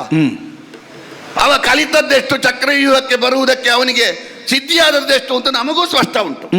ಹಾಗಾಗಿ ಬೆರಳೆಣಿಕೆ ಹೆಸರಿನಲ್ಲಿ ಅಭಿಮನ್ಯುವಿನ ಹೆಸರನ್ನು ದ್ರೋಣರೂ ಹೇಳಿದ್ದಿಲ್ಲ. ಬಂದ ಅವ ಹೋರಾಟ ಮಾಡುವಂತ ಪರಿಯನ್ನು ಕಂಡು ಅಯೋಮಯರಾಗಿ, ಅದರಲ್ಲಿಯೂ ಮುಖ್ಯವಾಗಿ ನೀನು ಗುರುಗಳಾದ ದ್ರೋಣರ ಬಳಿಗೆ ಹೋಗಿ ಹೇಳಿದ್ಯಂತೆ, ಕೌರವನೊಬ್ಬನಿಗೆ ಬೇಕಾಗಿ ಇಲ್ಲಿ ಉಳಿಬೇಕಷ್ಟೇ, ಅಲ್ಲದೆ ಇಲ್ಲದ್ರೆ ನಾವು ಯಾವಾಗಲೂ ಓಡಿ ಹೋಗ್ತಿದ್ದೆವು. ಹಾಗೆ ಮಾಡ್ತಿದ್ದಾನೆ ಬಾಲಕ ಯುದ್ಧ, ಅವನನ್ನು ಕೊಲ್ಲುವುದು ಹೇಗೆ, ಅವನನ್ನು ನಿಯಂತ್ರಿಸುವುದು ಹೇಗೆ, ಒಟ್ಟು ಕೈ ಚೆಲ್ಲಿ ಕುಳಿತು ಇದಕ್ಕೇನು ಮಾಡುವುದು ಗುರುಗಳೇ ಎನ್ನುವುದಾಗಿ ಕೇಳಿದ್ಯಂತೆ. ಆಗ ಅವರೊಂದು ದಾರಿ ಹೇಳಿದ್ರಂತೆ, ಆ ದಾರಿಯನ್ನು ಅನುಸರಿಸಿದ್ಯಂತೆ. ಅಂದ್ರೆ ನೇರವಾದ ದಾರಿ ಅಥವಾ ನೇರವಲ್ಲದ ದಾರಿ ಅಂತ ನೀನು ಆಕ್ಷೇಪಿಸುವ ನೀನು ಅಭಿಮನ್ಯುವನ್ನು ಕೊಲ್ಲುವುದಕ್ಕೆ ತಂತ್ರ ಪ್ರತಿತಂತ್ರವನ್ನು ಉಪಯೋಗಿಸಬೇಕಾದಂತ ಅನಿವಾರ್ಯ ಸ್ಥಿತಿಯಲ್ಲಿದ್ದಿ. ಈಗ ಅಭಿಮನ್ಯುವಿನ ಗುರುವಾಗಿ, ಅಭಿಮನ್ಯುವಿನ ಅಪ್ಪನಾಗಿ, ಅವನಿಗಿಂತ ಹೆಚ್ಚು ಪರಾಕ್ರಮಿಯಾದಂತಹ ನನ್ನೊಂದಿಗೆ ದ್ವೈರಥ ಯುದ್ಧದಲ್ಲಿ ಸಾಧಿಸಿಕೊಳ್ತೇನೆ ಅಂತ ಬಂದಿದ್ದಿ. ಅಭಿಮನ್ಯುವನ್ನು ಕೊಲ್ಲಿಕ್ಕೆ ಅಷ್ಟು ಹೊರಚಾಡಬೇಕಾಗ್ತದೆ ಪುಣ್ಯಾತ್ಮನಿಗೆ. ಈಗ ಅಭಿಮನ್ಯುವಿನ ಅಪ್ಪನನ್ನು ಕೊಲ್ಲಿಕ್ಕೆ ಬಹು ಸುಲಭದಲ್ಲಿ ಮಾಡಿ ಮುಗಿಸ್ತೇನೆ ಅಂತ ಬಂದಿದ್ಯಲ್ಲ, ನಿನ್ನ ಕತೆ ಗೊತ್ತಿಲ್ವಾ? ಅಭಿಮನ್ಯುವಿನ ವಧೆಯೇ ಸ್ಪಷ್ಟವಾಗಿ ಹೇಳ್ತದೆ ಅರ್ಜುನನಿಗೆ ಕರ್ಣ ಸರಿಯಲ್ಲ, ಬಿಡು. ಪ್ರತ್ಯಕ್ಷವಾಗಿ ನೋಡುವುದಿದ್ರೆ ಒಂದೋ ಎರಡೋ, ನೀನು ಹೇಳಿದ್ಯಲ್ಲ ಒಂದು ಮಾತು, ನಿನ್ನೆ ಸೋತವ ಇವತ್ತು ಗೆಲ್ಬಹುದು, ಇವತ್ತು ಗೆದ್ದವ ನಾಳೆ ಸೋಲ್ಬಹುದು. ಅರ್ಜುನ ಕರ್ಣರ ಪ್ರಕರಣದಲ್ಲಿ ಹಾಗೆ ಇಲ್ವೇ ಇಲ್ಲಲ್ಲ. ಎಲ್ಲಿ ಅರ್ಜುನನ ಮುಂದೆ ಕರ್ಣ ಎದುರಾದ್ರೂ ಒಂದು ದಿವಸ ಗೆದ್ದದ್ದಿಲ್ಲಲ್ಲ, ಎಲ್ಲ ದಿವಸ ಕರ್ಣ ಸೋತದ್ದೇ ಅಲ್ವಾ? ಯಾವ ಯುದ್ಧವನ್ನೇ ತೆಗೆದುಕೋ, ಈಗ ನೀನು ಜಯದ್ರಥ ವಧೆಯ ಪ್ರಕರಣ ತೆಗೆದುಕೊಂಡೆ, ಅವತ್ತು ಎದುರಾಗ್ಲಿಲ್ವ ನೀನು? ಗೆದ್ದಿಯೋ? ಇಲ್ಲಲ್ಲ, ನಾನು ನಿನ್ನನ್ನು ನಿವಾರಿಸಿದ್ದೇನೆ, ನಾನು ನಿನ್ನನ್ನು ಹೊಡೆದಿದ್ದೇನೆ. ಜಯದ್ರಥ ವಧೆಯ ಪ್ರಕರಣ ಬಿಡು, ಇಡೀ ಕೌರವ ಸೇನೆ ಒಟ್ಟಾಗಿ ಬಂದಿತ್ತು, ನೀನು ಬುಸುಗುಡುತ್ತಾ ಮೂರು ಸಲ ಬಂದಿದ್ದಿ ಉತ್ತರ ಗೋಗ್ರಹಣದಲ್ಲಿ. ಬರ್ಲಿಲ್ವಾ? 3 ಸಲವು ಪೆಟ್ಟದಿಂದೇ ಹೋದ್ದಲ್ವಾ? ಉತ್ತರ ಗೋಗ್ರಹಣದಲ್ಲಿಯೂ ಸೋತದ್ದು. ಅಭಿಮನ್ಯು ವಧೆಯ ಮೂಲಕವೂ ಅಭಿಮನ್ಯುವಿಗಿಂತ ದೊಡ್ಡವನಾದಂತ ಅರ್ಜುನನ ಮುಂದೆ ನಾನೇನು ಅಲ್ಲ ಅಂತ ಪ್ರಪಂಚಕ್ಕೆ ಪ್ರಕಟಪಡಿಸಿದ್ದು. ಷಟುರಥರು ಒಂದಾಗಿ ನನ್ನಿಂದ ಹುಟ್ಟಿದಂತ ಅಭಿಮನ್ಯುವನ್ನು ಕೊಲ್ಲುವುದಕ್ಕೆ ಪಾಡುಪಟ್ಟವ ನೀನು, ನನ್ನೊಂದಿಗೆ ದ್ವೈರಥ ಯುದ್ಧದಲ್ಲಿ ಸಫಲನಾಗ್ತೇನೆ ಅಂತ ಬಂದಿದ್ಯಾ ನೀನು? ಏನು ಗೋಗ್ರಹಣದಲ್ಲಿ ಪೆಟ್ಟು ಕೊಟ್ಟಾಗೆ ಪೆಟ್ಟು ಕೊಟ್ಟು ಸುಮ್ಮನೆ ಬಿಡ್ತೇನೆ ಅಂತ ಭಾವಿಸಿದ್ಯಾ? ಈ ಸಲ ತಲೆ ತೆಗಿತೇನೆ ಅಂತ ಬಂದದ್ದು. ಗೋಗ್ರಹಣ ಅಲ್ಲ ಇವತ್ತು, ಗೋಗ್ರಹಣವಲ್ಲವೆಂದು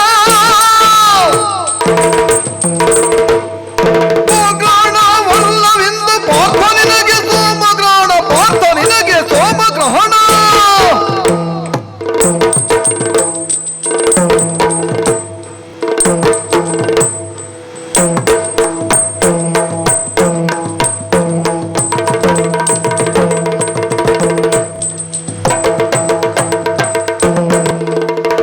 ಭಾರ್ಗವೇಂದ್ರ ತಾನೇ ಬರಲಿ ಗೆಲುವೆ ಶೀಘ್ರದೇ. ಪಾರ್ಥ, ಕಾರಣ ಯಾವುದೋ ಒಂದು ಸನ್ನಿವೇಶಕ್ಕೆ ಯಾವನೋ ಒಂದು ವಾಕ್ಯವನ್ನು ಹೇಳಿದರೆ ಅದು ಜೀವನಕ್ಕೆ ಸಿಕ್ಕುವ ಪ್ರಶಸ್ತಿ ಅಲ್ಲ, ಆ ಸನ್ನಿವೇಶಕ್ಕೆ ಮಾತ್ರ ಸಿಕ್ಕುವ ಪ್ರಶಸ್ತಿ. ಚಕ್ರವ್ಯೂಹವನ್ನು ಬಲಿಯುವಂತಹ ನಿರ್ಣಯಕ್ಕೆ ಬಂದಂತಹ ದ್ರೋಣಾಚಾರ್ಯರು ಕೌರವನಲ್ಲಿ ಹೇಳಿದರು, ಆ. ಅರ್ಜುನನೊಬ್ಬ ಇದ್ರಬಾರದಾಗೆ ನೋಡಿಕೊಳ್ಳಿ. ಅವ ಒಬ್ಬ ತಪ್ಪಿದ್ರೆ ಆ, ಆಮೇಲೆ ಆ, ಧರ್ಮರಾಯನನ್ನು ಸೆರೆ ಹಿಡಿಯುವುದಕ್ಕೋ ಮಹಾರಥಿಯೊಬ್ಬನ ಪ್ರಾಣಾಪಹರಣ ಮಾಡುವುದಕ್ಕೋ ಆ. ನಾನು ಸಮರ್ಥನನ್ನಿಸಿಕೊಳ್ತೇನೆ. ಹ್ಮ್ ಅದರರ್ಥ ಅರ್ಜುನನ ಮುಂಭಾಗದಲ್ಲಿ ದ್ರೋಣರು ಕೈಸಾಗದೇ ಇದ್ದವರು ಅಂತ ಅಲ್ಲಲ್ಲ. ಹ್ಮ್ ಅಹುದಾದರೆ ಹ್ಮ್. ನೀನು ಸೈಂಧವದೇ ದಿವಸ ಯಾಕೆ ದ್ರೋಣರ ಕಾಲಿಗೆ ಬೀಳಬೇಕಾಗಿ ಬರ್ತದೆ? ನನಗೆ ಬೇಗ ಹೋಗಬೇಕಾಗಿತ್ತು. ಅಲ್ಲ ಇರ್ಲಿ, ಈಗ ಹಾ. ಬೇಗ ಹೋಗಬೇಕಾದ್ರೂ ನಿನಗೆ ಹೊಡೆದಾಟದಲ್ಲಿ ಮುಂದೆ ಹೋಗಬಹುದಿತ್ತಲ್ಲ. ಆ, ಒಂದು ದಿವಸದಲ್ಲಿ ಉದಯಿಸಿದ ಸೂರ್ಯ ಅಸ್ತಮಿಸುವುದಕ್ಕಿಂತ ಮುನ್ನ ದ್ರೋಣರನ್ನು ನಿರ್ವಹಿಸಿ ದ್ರೋಣರನ್ನು ನಿಯಂತ್ರಿಸಿ ಸೈಂಧವ ವಧೆ ನಿನಗೆ ಮಾಡುವುದಕ್ಕಾಗುವುದಿಲ್ಲ ಅಂತ ಹೇಳಿದ್ದು ನನ್ನ ಪಕ್ಷದವ ಅಲ್ಲ, ನಾನು ಅಲ್ಲ, ನಿನ್ನ ಪಕ್ಷದವ. ಹಾ. ನಿನ್ನ ರಥದಲ್ಲಿ ಕುಳಿತವ ಅವನೇ ಅಲ್ವಾ? ಹೇಳಿದ್ದು. ಅಲ್ವಾ? ಅದೇ ಹೌದಾದ್ರೆ ನಿನಗೆ ಉತ್ತರ ಸಿಕ್ಕಿತಲ್ಲ. ಹಾಗಿದ್ರೆ ಅದರ ಕೃಷ್ಣ ನಿರ್ದೇಶನದಂತೆ ನಾನು ಕೈ ಮುಗಿದು ಹೋದದ್ದು. ಇರ್ಲಿ, ಕೃಷ್ಣ ನಿರ್ದೇಶನ ಮಾಡಿದ್ಯಾಕೆ? ಯಾಕೆ? ಮುಖಾಮುಖಿಯಾಗಿ ದ್ರೋಣರಲ್ಲಿ ಹೋರಾಡಿದರೆ ನಿನಗೆ ಪ್ರತ್ಯಕ್ಷವಾಗಿ ಅವರಲ್ಲಿ ಗೆಲುವನ್ನು ಹೊಂದುವುದಕ್ಕೆ ಸಾಧ್ಯ ಆಗೋದಿಲ್ಲ. ಆ. ನೀನು ಹೇಳಿದ ಮಾತಿನಲ್ಲೇ ಅದಕ್ಕೆ ಪುಷ್ಟಿ ಸಿಗ್ತದೆ. ಆ, ಅಭಿಮನ್ಯು ನಿನಗೆ ಮಗ, ಆ. ನಿನ್ನ ಶಿಷ್ಯ, ಆ. ನಿನಗಿಂತ ಕಡಿಮೆ ಬಲದಮ, ಆ. ಶಿಷ್ಯನಲ್ಲೇ ನಿಮ್ಮಿಂದ ಆಗ್ಲಿಲ್ಲ, ಆ. ಮತ್ತೆ ಗುರುವಿನಲ್ಲಿ ಆಗ್ತದೋ ಅಂತ ಪ್ರಶ್ನೆ ಆಗುತ್ತೆ. ಹೌದು. ಈಗ ದ್ರೋಣಾಚಾರ್ಯರು ನಿನ್ನ ಶಿಷ್ಯ ಅಂತ ಹೇಳುವಲ್ಲಿಗೆ ನೀನು ಬರಲಿಲ್ಲಲ್ಲ, ಗುರು ಅಂತಲೇ ಅಲ್ವ ಹೇಳೋದು. ಹಾಗಿದ್ರೆ ಮತ್ತೆ ಗುರುವಿಂತ ಶಿಷ್ಯನ ಸಣ್ಣವ ಅನ್ನೋದನ್ನು ಒಪ್ಪಿ ಮಾತಾಡಬೇಡ. ಆದ್ರೆ ಒಂದುಂಟು, ಏನು? ವ್ಯತ್ಯಾಸ ಉಂಟು ಅಲ್ಲಿಗೂ ಇಲ್ಲಿಗೂ. ಹಾ. ನನಗೆ ಅಭಿಮನ್ಯು ನನ್ನ ಶಿಷ್ಯ ಹಾ. ಮತ್ತು ಪ್ರದ್ಯುಮ್ನನ ಶಿಷ್ಯ. ಹ್ಮ್. ನಾನು ದ್ರೋಣರಲ್ಲಿ ಕಲಿತದ್ದು ಮಾತ್ರ ಅಲ್ಲ, ಹ್ಮ್. ದ್ರೋಣರಿಂದ ಕಲಿತದ್ದಕ್ಕಿಂತ ದೇವಾದಿ ದೇವತೆಗಳಲ್ಲಿ ಸಂಗ್ರಹ ಮಾಡಿದ್ದುಂಟು. ಅದೆಲ್ಲದ ಗುರುಗಳಲ್ಲಿ ಇರಲಿಲ್ಲ. ಹಾ. ನನ್ನಲ್ಲಿ ಇಲ್ಲದೆ ಇದ್ದದ್ದನ್ನು ಅಭಿಮನ್ಯು ಸಂಗ್ರಹ ಮಾಡಿದ್ದಿಲ್ಲ. ಅಲ್ಲ ಅದು ಇರಬಹುದು. ಹಾ. ಈಗ ನಿನ್ನಲ್ಲಿ ಇದ್ದದ್ದನ್ನೇ ಅವ ಪೂರ್ತಿ ಸಂಗ್ರಹ ಮಾಡಲಿಲ್ಲ, ಹಾ. ಅಥವಾ ಸಂಗ್ರಹಕ್ಕೆ ಈಗ ಹುಟ್ಟಿದ ಮೇಲೆ ಅವ ಕಲ್ತಾನೋ ಅಂತ ಕೇಳಿದ್ರೆ ಅದು ಪ್ರಶ್ನೆ ಹುಟ್ಟುತ್ತದೆ. ಸರಿ. ಇಷ್ಟು ಸಣ್ಣ ಅವಧಿಯಲ್ಲಿ ಅಷ್ಟನ್ನು ಹೇಗೆ ಅವ ಕಲ್ತ ಅನ್ನೋದು ಪ್ರಶ್ನೆ ಹುಟ್ಟುವುದಿಲ್ಲ. ಸರಿ. ಕೆಲವು ಅಭಿಜಾತವಾದಂತಹ ಪ್ರತಿಭೆಗಳು ಅಂತ ಇರ್ತದೆ. ಹುಟ್ಟಿದ ಮೇಲೆ ಬರುವುದಲ್ಲ ಅದು, ಅಲ್ಲ, ಅಲ್ಲ. ಹುಟ್ಟಿನಿಂದಲೇ ಸಿದ್ಧವಾಗುತ್ತದೆ. ಹಾ. ಹಾಗಿದ್ರೆ ಪೂರ್ವಜನ್ಮದ ಗುಣ ವಿಶೇಷದ ಮೂಲಕವಾಗಿ ಆದ್ರೂ ಅವ ವಿದ್ಯಾವಂತನಾಗಿರ್ಲಿಕ್ಕೂ ಸಾಕು. ಕೆಲವೊಮ್ಮೆ ತುಂಬಾ ಕಲಿತಿರುವವನಿಗೂ ಉಪಸ್ಥಿತಿ ಇರಬೇಕು ಅಂತ ಇಲ್ಲ. ಹಾಗಾಗಿ ಹೋಗ್ತದೆ. ಹಾ. ಅಭಿಮನ್ಯುನ ಅಲ್ಪ ಬಲ ಅನ್ನುವ ಭಾವದಿಂದ ನಾನು ಈಗಲೂ ಹೇಳಿದ್ದಲ್ಲ, ಹ್ಮ್. ಅಸೀಮನಾದ ಬಲವಂತನೇ. ಹಾ. ಇನ್ನೊಮ್ಮೆಗೆ ಹೇಳುವುದಾದರೆ ಹಾ. ನಿನಗೆ ಪ್ರತಿಬಲನಾಗಿ ಪ್ರಪಂಚದಲ್ಲಿ ಸ್ಪರ್ಧೆಗಿಳಿದರೆ ನಿನ್ನೊಂದಿಗೆ ಸಮದಂಡಿಯಾಗಿ ಹೋರಾಡುವ ಸಾಮರ್ಥ್ಯವನ್ನು ಹೊಂದಿದವನೇ ಇರಬಹುದು, ಅಭಿಮನ್ಯು. ಮಗ ಅಲ್ವಾ? ನಿನ್ನ ಮಗನೇ. ಹಾ.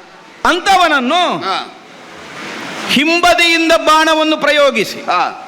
ಅವನ ಧನುಸ್ಸನ್ನು ಕತ್ತರಿಸುವುದಕ್ಕೂ, ಹಾ. ಅವನ ಧನುಸ್ಸನ್ನು ಇಕ್ಕಡಿ ಮಾಡುವುದಕ್ಕೂ, ಹಾ. ಅಥವಾ ಅವನ ತೋಳನ್ನು ಕತ್ತರಿಸುವುದಕ್ಕೂ ಹಾ. ಮುಂದಾಗಬೇಕಾದಂತಹ ಅನಿವಾರ್ಯತೆ ಒಂದು ಒದಗಿ ಬಂತು. ಹಾ.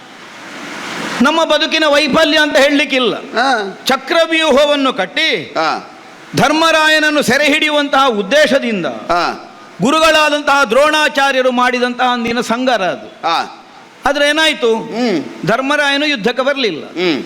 ನಿನ್ನನ್ನು ಮೊದಲೇ ದಿಕ್ಕು ಬದಲಿಸಿ ಆಗಿದೆ, ಹಾ. ನೀನು ಬರುವುದಕ್ಕಿಲ್ಲ. ಹಾ. ಮಿಕ್ಕುಳಿದಂತಹ ಯಾರಿಗೂ ಒಳಗೆ ಪ್ರವೇಶಿಸುವುದಕ್ಕೆ ಸಾಧ್ಯವೇ ಆಗಲಿಲ್ಲ. ಇಲ್ಲ. ಚಕ್ರವ್ಯೂಹವನ್ನು ಪ್ರವೇಶಿಸಿ ಹಾ.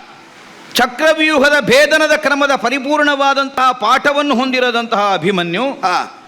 ತನ್ನನ್ನು ತಾನು ಸಂರಕ್ಷಿಸಿಕೊಳ್ಳುವಂತಹ ಹೋರಾಟದಲ್ಲಿ ಹಾ. ಎಲ್ಲರನ್ನು ಸದೆ ಬಡಿಯುತ್ತಾ ಮುಂದೆ ಸಾಗುತ್ತಿರುವಂತಹ ಕಾಲಕ್ಕೆ ಹಾ. ಅಪ್ರತಿಹತವಾದಂತಹ ಅವನ ಹೊಡೆತದಿಂದ ಹಾ. ನಮ್ಮನ್ನು ನಮಗೆ ನಿರ್ವಹಿಸಿಕೊಳ್ಳುವುದಕ್ಕೆ ಒಂದು ಸಲಕ್ಕೆ ಕಷ್ಟ ಆಯಿತು. ಹೌದು. ಹಾಗೆಂದು ಹಾ. ಯುದ್ಧದ ಕಣದಲ್ಲಿ ಗೆಲುವನ್ನು ಹೊಂದಬೇಕು ಅಂತಾದ್ರೆ ಏನು? ಏನು? ಆ ಕಾಲಕ್ಕೆ ಹ್ಮ್. ಗುರುಗಳಾದಂತಹ ದ್ರೋಣಾಚಾರ್ಯರೇ ಸೂಚಿಸಿದ್ದು, ಹ್ಮ್. ಇದುರಿದುರವನಲ್ಲಿ ಹೋರಾಟವನ್ನು ಮಾಡಿ ಗೆಲ್ಲುವುದಕ್ಕೆ ಸಾಧ್ಯ ಆಗೋದಿಲ್ಲ. ಹ್ಮ್. ಆದ್ದರಿಂದ ಮುಂಭಾಗದಿಂದ ಒಬ್ಬ ಹೋರಾಟ ಮಾಡೋದು, ಹ್ಮ್. ಬೆಂಗಡೆಯಿಂದ ಅವನ ಧನುಸ್ಸಿನ ಸಿಂಜಿನಿಯನ್ನು ಕತ್ತರಿಸಬೇಕು. ಹ್ಮ್. ಯಾಕೆಂದ್ರೆ ಅವನ ಧನುಸ್ಸು ಹ್ಮ್. ಮೌರಿಯುಕ್ತವಾದಂತಹ ಅವನ ಧನುಸ್ಸು ಅವನ ಕರದಲ್ಲಿರುವ ತನಕ ಹಾ. ಅವನನ್ನು ಗೆಲ್ಲುವುದಕ್ಕೆ ಯಾವನಿಗೂ ಆಗುವುದಿಲ್ಲ ಪ್ರಪಂಚದಲ್ಲಿ. ಹಾ. ಆದ್ದರಿಂದಲೇ ಗೆಲುವನ್ನು ಹೊಂದುವಂತಹ ಉದ್ದೇಶಕ್ಕೆ ಬೇಕಾಗಿ ಹಾ. ಅವನ ಧನುಸ್ಸಿನ ಮೌರ್ಯವನ್ನು ಕತ್ತರಿಸಬೇಕಾಗಿ ಬಂತು. ಹ್ಮ್. ಚಕ್ರವ್ಯೂಹದ ನ್ಯಾಯಕ್ಕೆ ಇದು ಸರಿಯೋ ತಪ್ಪೋ ಹ್ಮ್. ವಿವೇಚನೆ ಮಾಡಿದರೆ ಹ್ಮ್. ಚಕ್ರವ್ಯೂಹ ಅನ್ನುವುದೇ ಅದೇ ಪರಿಕ್ರಮದ್ದೇ ಅಲ್ವ, ಹ್ಮ್. ಅದು ದ್ವಂದ್ವ ಯುದ್ಧ ಅಲ್ಲ. ಹ್ಮ್. ಚಕ್ರವ್ಯೂಹವನ್ನು ಭೇದಿಸುವವನಲ್ಲಿ ಹ್ಮ್. ಚಕ್ರಾಕಾರವಾಗಿ ಹಿಂದಿನಿಂದಲೂ ಮುಂದಿಂದಲೂ ಸವ್ಯವು ಅಪಸವ್ಯವು ಹಾ. ವೀರ ಯೋಧರುಗಳೆಲ್ಲ ಹೋರಾಟವನ್ನು ನಡೆಸ್ತಾ ಇರ್ತಾರೆ. ಹಾ. ಎಲ್ಲೆಡೆಯಿಂದಲೂ ತನ್ನ ಮೇಲೆ ಬರಬಹುದಾದ ಆಕ್ರಮಣವನ್ನು ಹಾ. ನಿಯಂತ್ರಿಸಿಕೊಂಡು ನಿರ್ವಹಿಸಬಲ್ಲವನು ಯಾವನು ಹಾ. ಅವನು ಮಾತ್ರ ಚಕ್ರವ್ಯೂಹವನ್ನು ಭೇದಿಸಿ ಹಾ. ಕ್ಷೇಮದಿಂದ ಹೊರಗೆ ಹೋಗಬಲ್ಲ. ಹಾ. ಅಂತವನು ಇದ್ದವ ನೀನೊಬ್ಬನೇ ಪಾಂಡವರ ಪಾಳೆಯದಲ್ಲಿ. ಹಾ. ಅದನ್ನೇ ಗುರುಗಳಾದ ದ್ರೋಣಾಚಾರ್ಯರು ಹೇಳಿದ್ದು. ಹಾ. ಹಾಗಿದ್ರೆ ಅದರ ಅರ್ಥ ಏನು? ಏನು? ಚಕ್ರವ್ಯೂಹವನ್ನು ಪ್ರವೇಶಿಸುವವನಿಗೆ ಆ ಎಚ್ಚರ ಸದಾ ಸರ್ವದಾ ಬೇಕು. ಬೇಕು. ಯಾರಲ್ಲಿ ನಾನು ಮುಖಾಮುಖಿಯಾಗಿ ಹೋರಾಟ ಮಾಡುವಾಗಲೂ ಹಿಂಬದಿಯಿಂದ ನನಗೆ ಏಟು ಬೀಳ್ತದೆ. ಹಾ. ಆದ್ದರಿಂದಲೇ ಹಾ. ಅದು ಯುದ್ಧ ಧರ್ಮವನ್ನು ಅತಿಕ್ರಮಿಸಿದ ಹಾಗಲ್ಲ. ಹಾ. ನಾನು ನಿನಗೆ ಸೈಂಧವ ವಧೆಯನ್ನು ಎಚ್ಚರಿಸಿದ್ದು ಯಾಕೆ? ಯಾಕೆ? ಅಲ್ಲಿದ್ದದ್ದು ಹಾಗಲ್ಲಲ್ಲ. ಹಾ. ಏನಾದರೂ ಪ್ರಪಂಚದಲ್ಲಿ ಒದಗಬಹುದಾದ ಹಾ. ದಿನಚರಿಯನ್ನು ವ್ಯತ್ಯಾಸಗೊಳಿಸಿ ಹಾ. ಒಂದು ಅಸಂಭವವನ್ನು ಒದಗಿಸುವ ಹಾಗೆ ಮಾಡಿ ಹಾ. ಸೈಂಧವ ಬಂದೆ ಮಾಡ್ತೇನೆ ಅನ್ನುವುದಲ್ಲ ನಿರ್ಣಯ. ಹಾ. ನಿನ್ನದ್ದಾದಂತಹ ವೀರಯೋಧತ್ವದ ಅನುಸಾರವಾದಂತಹ ಪ್ರತಿಜ್ಞೆ ಹೌದು ಅಂತಾದರೆ ಹಾ. ನಿನ್ನ ಸಾಮರ್ಥ್ಯದಿಂದಲೂ ಸಾಧ್ಯವಾಗಬೇಕಿತ್ತು. ಹಾ. ಸೂರ್ಯಾಸ್ತಮಾನವಾಗುವುದಕ್ಕಿಂತ ಮುನ್ನವೇ ಹಾ. ಈಗ ಕೃಷ್ಣ ಒಬ್ಬ ಮನುಷ್ಯನಾಗಿ ಮಾಡಿದನೋ ಹಾ. ಅಲ್ಲ ಒಬ್ಬ ಪವಾಡವನ್ನು ತೋರಿಸಿದನೋ ಹಾ. ಎಂಥದ್ದೋ ಸೂರ್ಯನನ್ನು ಕಾಣದಾಗೆ ಮರೆ ಮಾಡಿದ. ಹಾ. ಕತ್ತಲು ಆವರಿಸಿತು. ಹ್ಮ್. ಯಾಕೆಂದ್ರೆ ಮತ್ತೆ ಯಾವ ಆತಂಕವೂ ಇಲ್ಲದೆ ಬೆಳಕು ಭೂಮಿಗೆ ಬಿತ್ತು. ಆದ್ದರಿಂದ ಮೊದಲನದ್ದು ಕತ್ತಲೆ ಅಂತ ಅರಿವಿಗೆ ಬರುವುದಲ್ಲ. ಅಲ್ಲ ಇದ್ರೆ ನಮಗೆ ಗೊತ್ತು ಮೊದಲು ಕತ್ತಲಾಗಿದೆ ಅಂತ. ಹಾ. ಸೂರ್ಯಾಸ್ತಮಾನವಾಗುವುದು ಯಾವ ಗಳಿಗೆಗೆ ಅಂತ ಲೆಕ್ಕ ಮಾಡಿ ಅಲ್ಲಲ್ಲ ನೋಡಿದ್ದು. ಅಲ್ಲ ಅಲ್ಲ, ಬೆಳಕನ್ನೇ ಆಧರಿಸಿಕೊಂಡು ಸೂರ್ಯಾಸ್ತಮಾನ ಆಗಿದೆ ಇಲ್ಲ ಇದನ್ನಲ್ಲೂ ತೀರ್ಮಾನಿಸ್ತಾ ಹೋರಾಟ ಮಾಡಿದ್ದು. ಆ. ಸೂರ್ಯ ಅಸ್ತಂಗತನಾದಾಗಿ ಕಂಡಿತು, ಕತ್ತಲು ಮುಸುಕಿತು. ಹಾಗಿದ್ರೆ ಮುಸುಕುವುದಕ್ಕೆ ಕಾರಣವಾದದ್ದು ಹೇಗೆ? ಪ್ರತಿ ದಿವಸವೂ ನಿಮಗೆ ಬೇಕಾದಾಗಲ್ಲ ಹೀಗೆ ಸೂರ್ಯನಿಗೆ ಮೋಡ ಬಂದು ಅಥವಾ ಬೇಕಾದಾದರೆ ಸೂರ್ಯ ಅದಕ್ಕಿಂತ ಹೆಚ್ಚು ಬೆಳಗಿ ಇಂದಿನ ತನಕದ ಯುದ್ಧ ನಡೆದು ಬಂದದ್ದು ಹೌದು ಅಂತಾದ್ರೆ ಆವತ್ತೊಂದು ಅತಿಶಯ ಅಲ್ಲ. ಅಂದೇ ಒಂದು ದಿವಸಕ್ಕೆ ಯಾಕೆ ಮಾಡಬೇಕಾಗಿ ಬಂತು ಅನ್ನುವುದರಿಂದಲೇ ಈಗ ಮಾಡಿದ್ದು ಸರಿಯೋ ತಪ್ಪೋ ಅನ್ನುವುದಲ್ಲ ಪ್ರಶ್ನೆ. ಅದನ್ನು ಮಾಡದೆ ನಿನಗೆ ಕೊಲ್ಲುವುದಕ್ಕಾಗ್ಲಿಲ್ಲ ಅಲ್ಲ ಅನ್ನುವುದೇ ಪ್ರಶ್ನೆ ಇರುವುದು. ಅದನ್ನು ಮಾಡದೆ ನಿನ್ನ ವಿಕ್ರಮದಿಂದಲೇ ಕೊಲ್ಲುವುದಕ್ಕೆ ನಿನಗಾಗ್ಲಿಲ್ವಲ್ಲ ಅನ್ನುವುದರಿಂದ ಅದು ಕಳ್ಳತನ. ಕಳ್ಳತನದಲ್ಲಿ ಗೆಲ್ಲಬೇಕಾಗಿ ಬಂತು ಆಡಿದ ಮಾತನ್ನು ನಡೆಸುವಲ್ಲಿ ಅನ್ನುವುದನ್ನ ಹೇಳಿದ್ದು. ಗೋಗ್ರಹಣದ ಕಾಲದಲ್ಲಿ ನಿನ್ನಲ್ಲಿ ಈ ತನಕ ಮುಖಾಮುಖಿಯಾದಂತಹ ಅನೇಕ ರಣಗಳಲ್ಲಿ ನಾನು ಯುದ್ಧದಲ್ಲಿ ಸೋಲನ್ನೇ ಅನುಭವಿಸಿದ್ದೇನೆ. ಗೆಲ್ಲುವುದಕ್ಕಾಗಲಿಲ್ಲ. ಗೆಲ್ಲುವುದಕ್ಕಾಗಲಿಲ್ಲ ಅಂದ ಮಾತ್ರಕ್ಕೆ ಆಯಾಯ ದಿನದ ಯುದ್ಧದ ಮೂಲಕವಾಗಿ ಸೋಲು ಗೆಲ್ಲುವಿನ ನಿರ್ಣಯ ಅಲ್ಲಲ್ಲ. ದೇಹದಿಂದಲೋ ಅಂದಿನ ಯುದ್ಧದಲ್ಲಿಯೋ ನಾನು ಸೋತಿರಬಹುದು. ಅದರ ಅರ್ಥ ನಿನ್ನೊಂದಿಗಿನ ಸ್ಪರ್ಧೆಯಲ್ಲಿ ನಾನು ಸೋತಿದ್ದೇನೆ ಅಂತ ಅರ್ಥ ಅಲ್ಲ.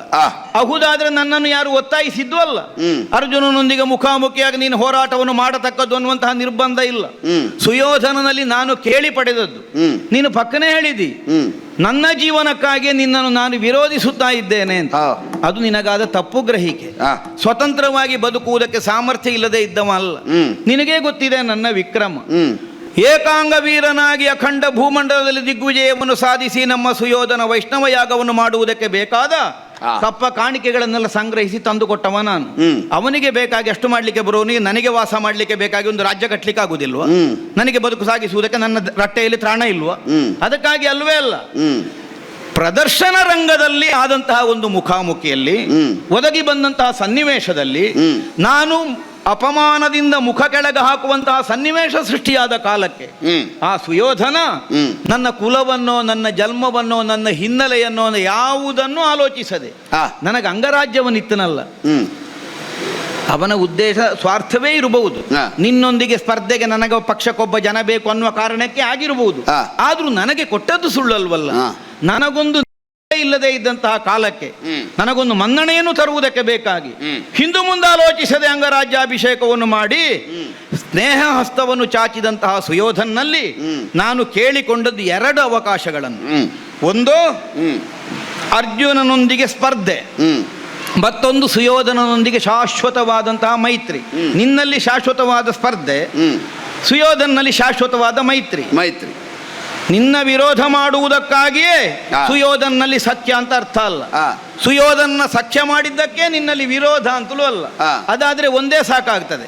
ಅರ್ಜುನನೊಂದಿಗೆ ವಿರೋಧ, ಅದರ ಅರ್ಥ ಸುಯೋಧನೊಂದಿಗೆ ಸಖ್ಯ ಅಂತಲೇ ಬಂತಲ್ಲ.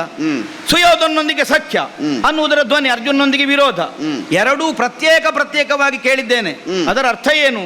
ನನ್ನ ಸ್ವಂತಿಕೆಯ ನಿರ್ಣಯದ ಮೂಲಕವಾಗಿ ಅರ್ಜುನ ವಿರೋಧ, ನನ್ನದ್ದಾದಂತಹ ಸ್ವಂತಿಕೆ ನಿರ್ಣಯದ ಮೂಲಕವಾಗಿ ಸುಯೋಧನನೊಂದಿಗೆ ಸಖ್ಯ. ಇದೆರಡನ್ನೂ ಸದಾಕಾಲ ಒದಗಿಸುವ ಹೊಣೆ ಸುಯೋಧನನಿಗೆ. ಅದಕ್ಕಮ್ಮ ತಪ್ಪಿದ್ರೆ ಒಂದು ವೇಳೆ ಈಗ ಸುಯೋಧನನೇ ಬೇಡಯ್ಯ ಅರ್ಜುನನೊಂದಿಗೆ ಸ್ಪರ್ಧೆ ಅಂತದಕ್ಕೆ ನಿನಗೆ ಅಂತ ಹೇಳಿದ್ರು ನಾನು ಕೇಳುವುದಿಲ್ಲ ಅಂತ ಅರ್ಥ. ಸಖನಾದಂತಹ ಸುಯೋಧನನೇ ಅರ್ಜುನನಲ್ಲಿ ಸ್ಪರ್ಧೆ ಬೇಡ ಅಂತ ಹೇಳಿದ್ರು ನಾನು ಬಿಟ್ಟು ಬಿಡುವುದಕ್ಕೆ ಸಿದ್ಧನಿದ್ದವನಲ್ಲ ಅನ್ನುವ ನಿರ್ಣಯದಿಂದ ಎರಡು ಮಾತುಗಳನ್ನು ಪ್ರಧಾನವಾಗಿ ಅವನಲ್ಲಿ ಕೇಳಬೇಕಾಗಿ ಬಂದದ್ದು. ಅಂತಹ ಒಂದು ಸ್ಪರ್ಧಾ ಮನೋಭಾವದಿಂದ ಬದುಕಿದವ ವಿರೋಧಕ್ಕೆ ತಿರುಗಿತು. ಅದಕ್ಕೆ ಅನ್ಯಾನ್ಯ ಕಾರಣಗಳು. ಅದೇ ನಾನು ಆಗ್ಲೇ ಹೇಳಿದ ಹಾಗೆ ಮುಖಾಮುಖಿಯಾದಂತಹ ಅವಕಾಶಗಳು ಒದಗಿ ಬರುತ್ತಿದ್ದರೆ ಆ ಕಾಲದಲ್ಲಿ ಅದು ಬೇರೆ ದಾರಿಗೆ ಕ್ರಮಿಸುವುದಕ್ಕಿದ್ದಿಲ್ಲ.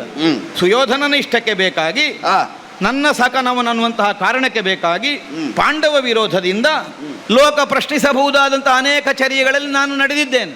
ಆ ಕುರಿತಾಗಿ ನನಗೆ ಪಶ್ಚಾತ್ತಾಪವೂ ಇಲ್ಲ, ಪರಿತಾಪವೂ ಇಲ್ಲ. ಸುಯೋಧನನಿಗಾಗಿ ಮಾಡಿದ್ದೇನೆ ಅನ್ನುವಂತಹ ಒಂದು ಸಮಾಧಾನ ಮಾತ್ರ ನಾನು ಅದರಲ್ಲಿ ಕಂಡುಕೊಳ್ಳುವುದು. ನಮ್ಮೊಳಗೆ ಮುಖಾಮುಖಿಯಾದ ಕಾಲ, ಗೋಗ್ರಹಣ ಇರಬಹುದು, ಮತ್ತೊಂದಿರಬಹುದು, ಹಾ ಅಲ್ಲೆಲ್ಲ ಹಾ. ಸೋಲನ್ನುಣ್ಣಬೇಕಾದಂತಹ ಸ್ಥಿತಿ ಬಂದಿದೆ. ಹಾ. ಅಹುದಯ್ಯ ಮತ್ತೆ ಅಲ್ಲಿಯೇ ನಾನು ಗೆದ್ರೆ ಮತ್ತೆ ಇವತ್ತಿನವರೆಗೆ ಇಲ್ಲಲ್ಲ, ಹಾ ಸ್ಪರ್ಧೆ ನಿರ್ಣಯ ಆಗಿ ಹೋಗ್ತದಲ್ಲ. ಹಾ. ನಮಗಾಗಬೇಕಾದದ್ದು ಏನು ಅನ್ನುವ ಒಂದು ನಿರ್ಣಯ ಇರುವ ತನಕ ನಾನು ಹಿಂದುಳಿದಿದ್ದೇನೋ. ಹಾ ಮರಳಿ ಯತ್ನವನ್ನು ಮಾಡುವುದು ಈ ಲೋಕದಲ್ಲಿ ಸಾಧನಾಶೀಲನಾದವನಿಗೆ ಹಾ. ಅಭೂಷಣದ ಕೆಲಸ ಅಲ್ಲ ಏನು. ಹಾ. ಭೂಷಣವಾದದ್ದೇ ಮತ್ತೆ ಮತ್ತೆ ಮತ್ತೆ ಮತ್ತೆ ಸಾಧಿಸಬೇಕಾಗ್ತದೆ. ಹಾ. ಮತ್ತೆ ಒಂದೇ ಸಲಕ್ಕೆ ಒದಗಿ ಬರ್ತದೆ ಅಂತಾದರೆ ಮತ್ತೆ ಅದರಲ್ಲಿ ಸಾಧನೆ ಅನ್ನೋ ಹೆಸರು ಯಾಕೆ? ತನ್ನಿಂದ ತಾನೇ ಬರ್ತದೆ. ಕೇವಲ ಹುಟ್ಟಿನಿಂದ ಬಂದ ಅದೃಷ್ಟಾಯತ್ತವಾದ ಫಲದಿಂದಲೇ ಬದುಕು ಅನ್ನುವಂತಹ ಭಾವದಿಂದ ನಾನು ಕುಳಿತದ್ದು ಹೌದಾದರೆ ನನಗೆ ಜನ್ಮದಿಂದ ಬಂದದ್ದನ್ನೆಲ್ಲ ಕತ್ತರಿಸಿ ಕೊಡಬೇಕಾದ ಅವಶ್ಯಕತೆ ನನ್ನ ಬದುಕಿನಲ್ಲಿ ಬರ್ತಿರ್ಲಿಲ್ಲ. ಹಾ ಹುಟ್ಟು ಸಿರಿವಂತನೊಬ್ಬನಿರ್ತಾನೆ ಪ್ರಪಂಚದಲ್ಲಿ. ಹಾ. ಅಪ್ಪ ಅಮ್ಮ ಮಾಡಿಟ್ಟಂತಹ ಸಂಪತ್ತು ಬೇಕಾದಷ್ಟು ಇರ್ತದೆ. ಹಾ. ಹುಟ್ಟಿದ ಮಗನ ಸಾಧನೆ ಏನು ಅನ್ನುವುದಲ್ಲ ಅದರಲ್ಲಿ ಪ್ರಧಾನ ಆಗುವುದು. ಮನೆತನದವರು ಮಾಡಿಟ್ಟದ್ದುಂಟಿವ ವೆಚ್ಚ ಮಾಡ್ತಾನೆ. ಹಾ. ಕರ್ಣನ ಬದುಕು ಹಾಗಲ್ಲ. ಹಾ ಕಡು ಬಡತನದಲ್ಲಿ ಹುಟ್ಟಿದರು. ಹಾ. ಯಾವನ ಈ ಪ್ರಪಂಚದಲ್ಲಿ ಅಗ್ಗಳೆಯನೆಂದು ಸ್ಥಾಪಿತನಾಗಿದ್ದಾನೋ ಹಾ ಅಂಥವನ ಮುಂಭಾಗಕ್ಕೆ ಸಡ್ಡು ಹೊಡೆದು ನಾನೇನು ಅನ್ನುವುದನ್ನು ಕಾಣಿಸಿಕೊಡ್ತೇನೆ. ಹಾ ನನ್ನದ್ದಾದಂತಹ ಸಾಧನೆಯಿಂದ ನನ್ನ ಸಿರಿವಂತಿಕೆ ಪ್ರಪಂಚಕ್ಕೆ ಪ್ರಕಟವಾಗಬೇಕೇ ಹೊರತು ಹಾ. ನನಗೆ ಹುಟ್ಟಿನಿಂದ ಬಂದದ್ದರ ಮೂಲಕವಾಗಿ ಆಗಬೇಕಾದದ್ದಲ್ಲ. ಹಾ. ಈ ನಿರ್ಣಯ ಇದ್ದದ್ದರಿಂದಲೇ ಹುಟ್ಟಿನಿಂದ ಬಂದದ್ದನ್ನಾದರೂ ಕತ್ತರಿಸಿಕೊಟ್ಟಿದ್ದೇನೆ. ಕಳಕೊಂಡದ್ದು ಅಂತ ಕೆಲವರು ಹೇಳಬಹುದು. ಆದ್ರೆ ಅದರಲ್ಲಿ ಇಷ್ಟ ಇದ್ದವಲ್ಲ, ಅದನ್ನೇ ನಂಬಿದವಲ್ಲ ಅಂತ ಅರ್ಥ. ಅದು ಬೇಡ ಅನ್ನುವುದರ ಧ್ವನಿ ಅಲ್ಲ. ಅದನ್ನೊಂದನ್ನೇ ನಂಬಿ ಬದುಕಲ್ಲ ಕರ್ಣನದ್ದು. ಅದಕ್ಕಿಂತ ಅತಿಶಯವಾಗಿ ನಾನು ಜೀವನದಲ್ಲಿ ಗಳಿಸಿದ್ದೇನುಂಟು. ಅದರ ಮೂಲಕವಾಗಿ ನನ್ನ ವಿದ್ಯಾಬಲದ ಮೂಲಕವಾಗಿ ನಿನ್ನೊಂದಿಗಿನ ಸ್ಪರ್ಧೆ, ಈ ಕಾರಣದಿಂದ ಇಂದಿನ ದಿವಸ ನನಗೆ ಮುಖಾಮುಖಿ ಆದದ್ದು. ಸೋಮವಂಶಜನಾಗಿ ಚಂದ್ರವಂಶದ ಕೀರ್ತಿಯನ್ನು ಎತ್ತರಿಸಬಹುದಾದ ಅರ್ಹತೆಯನ್ನು ಹೊಂದಿದ ಮಗನಾಗಿ ಹುಟ್ಟಿದವನು ನೀನು ಅನ್ನುವುದನ್ನು ಶರೀರವಾಣಿ ಎಚ್ಚರಿಸಿತು. ಕರ್ತವೀರ್ಯ ಸಮಬಲ ಅನ್ನುವಂತಹ ವಾಕ್ಯಕ್ಕೆ ಕರ್ತವೀರ್ಯನಾಗೆ ನಿನ್ನ ಜೀವನ ಅಂತ ಅರ್ಥ ಅಲ್ಲ. ವಿಕ್ರಮದಲ್ಲಿ ಹಾಗೆ ಅಂತ ಅರ್ಥ. ಈಗ ಕರ್ತವೀರ್ಯ ಮಾಡಿದ್ದನ್ನೆಲ್ಲ ನೀನು ಮಾಡ್ತೀನಿ ಅಂತ ಅರ್ಥ ಅಲ್ಲ. ಅದಲ್ಲ, ಒಂದು ಹೋಲಿಕೆ ಮಾತ್ರ. ಸಮವಿಕ್ರಮಿ. ಅರ್ಜುನನಂತೆ ಕರ್ಣ ಅಂದ್ರೆ ಅರ್ಥ ಎಂತದ್ದು? ಅಥವಾ ಕರ್ಣನಂತೆ ಅರ್ಜುನ ಅಂದ್ರೆ ಏನು? ಯಾವುದೋ ಒಂದು ವಿಭಾಗದಲ್ಲಿ ಹಾಗಿದ್ದಾರೆ ಅಂತ ಅರ್ಥ. ಎಲ್ಲ ಅಂದ್ರೆ ಅಲ್ಲಿ ಸ್ಪಷ್ಟ ಉಂಟು ವಿಕ್ರಮಿಯಾಗಿ. ಹೌದೌದು, ವಿಕ್ರಮದಲ್ಲಿ. ಹಾಗಿದ್ರೆ ಅವನ ಚರ್ಯೆಯಲ್ಲಿ ಅಲ್ಲ. ಈ ಕರ್ತವೀರ್ಯ ಕೊನೆಗೆ ತನ್ನ ವಿಕ್ರಮದ ಮೂಲಕವೇ ಬೇಡದಿದ್ದದನ್ನೇ ಮಾಡಿದ ಇರ್ಲಿ ಅಲ್ವಾ? ಹಾಗಿದ್ರೆ ಅದಕ್ಕೆ ಹೋಲಿಕೆ ಅಲ್ಲಲ್ಲ ನೀನು. ಅಥವಾ ಪರಶುಮನಿಗೆ ತುಲ್ಯನಾಗಿ ಹೋರಾಟವನ್ನು ಮಾಡಬಲ್ಲವ ಅಂತಹ ನಿನ್ನ ಸಮಕ್ಷದಲ್ಲಿ ಇಂದಿನ ದಿನ ನಿನ್ನ ಸೋಮವಂಶದ ಖ್ಯಾತಿಗೆ ಗ್ರಹಣ ಬರುವ ಹಾಗೆ ಹೋರಾಟ ಮಾಡುವುದಕ್ಕೆ ಸಿದ್ಧನಾಗಿ ಮುಂದೆ ನಿತ್ತಮ ನೆನಪಿರಲಿ. ನೀನು ಗ್ರಹಣ ಬರುವ ಹಾಗೆ ಅಂತ ಹೇಳುದು ಬೇಡ. ನೀನು ಹತ್ತಿನವತಿಗೆ ಬಂದಾಗಲೇ ಗ್ರಹಣ ಹಿಡಿದಿದ್ದೆ. ಯಾರು ಬರಬೇಕು ನಿನಗೆ?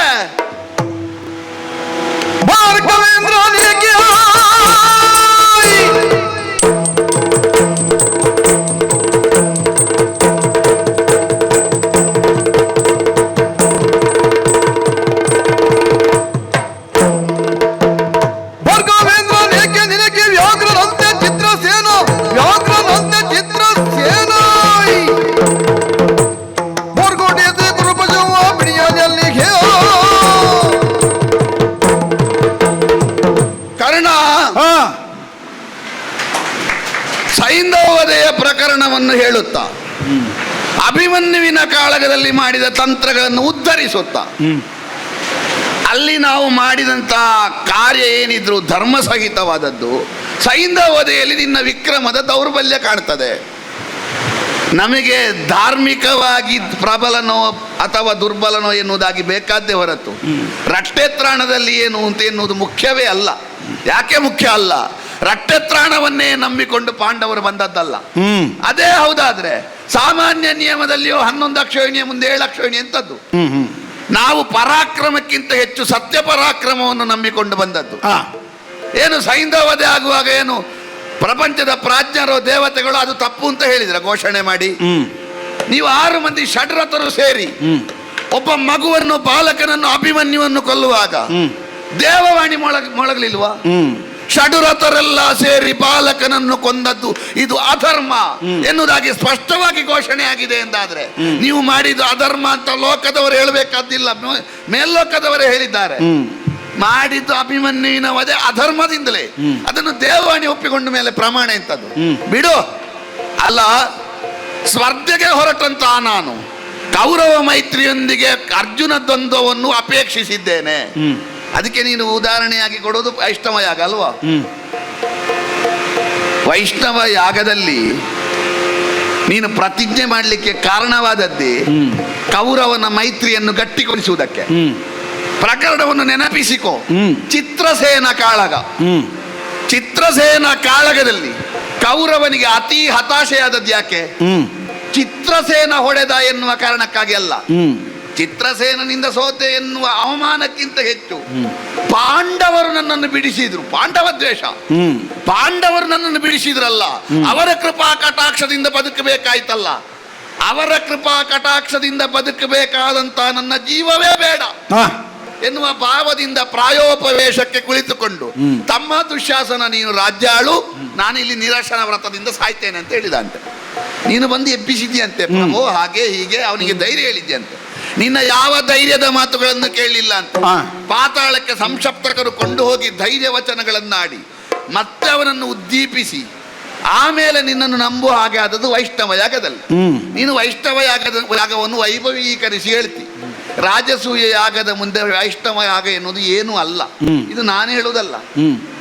ವೈಷ್ಣವ ಯಾಗಕ್ಕೆ ಬಂದ ಬ್ರಾಹ್ಮಣರೇ ಸ್ಪಷ್ಟವಾಗಿ ಹೇಳಿದ್ದಾರಂತೆ, ರಾಜಸೂಯಾದ್ವರದ 16ನೇ 1 ಭಾಗವು ವೈಷ್ಣವ ಯಾಗ ಆಗಲಿಕ್ಕಿಲ್ಲ. ರಾಜಸೂಯ ಯಾಗದ ವೈಭವ ಇದರ 16 ಪಟ್ಟು ಹೆಚ್ಚು.